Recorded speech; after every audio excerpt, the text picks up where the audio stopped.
Alright, yan good day po, Sir Rodrigo Alvarez Jr. Ayun yung order nyo sa ating Lazada Fermata. Tank G. Yan, check natin. Hindi na? Hininaan yung aircon. Nilalabog. Diyan ko to. Kala mo yung ano sana sa Sogo, yung mga stock din sa Sogo. Sabi yung design ng jacket. Wala ka pala kay si Bentong. Kupal pa yan. Pag may point sa bobo, no? Iba yung ang kapal ng balat eh. Hindi nila alam yung sigahan. Nag-swimming nga tayo at Spring Race. Oh. Pawis na pawis siya po pag-ahon. Kita mo yung pawis, iba yung pawis sa tubig eh, di ba? Pagka-ahon, pinagpapawisan. Open course.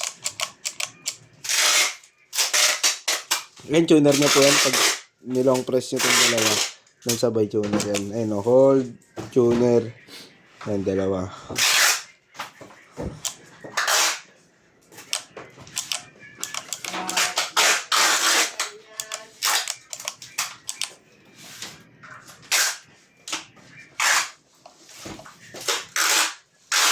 Yan lahat yung magana, all goods naman to. Balutin na natin.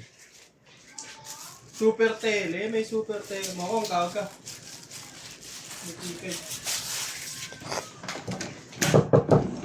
Yung XDE kung sino nag-pick up, hindi yung truck. Kaya tawag ng tao. Galit nga eh. Ba't ako nagpa-pick up? Ulit. Sabi ko malayo na kami, wala kang magagawa. Ganun talaga. Mag-aantay ka. Ayun ito. Super UXE. tele. Ano pinagkaiba ng tele sa super tele? Ang Super Tele 24 frets. Ang Tele lang 22 frets. Galit siya. Hindi mo galit. Yun. Nakamukha mo dito. Oo. Sabi niya, tagal ko dito yan. Doon na mo pala. Galit ah. Galit ka. Sabi ko, Galit, ang lambing ah. Tagal ko dito yun. Galit na sa iyo, Kong. kung mabait-bait lang, bro. Kung mabait na, sinagot mo ba? Salamat sir, sinamulog ko. Baliktad Kong ah. Kailangan pala laging galit sa'yo, no? Ay, nangatwiran ako. Tama katwiran kasi, siya nga siya nakatwiran. Northern mo kayo.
Yung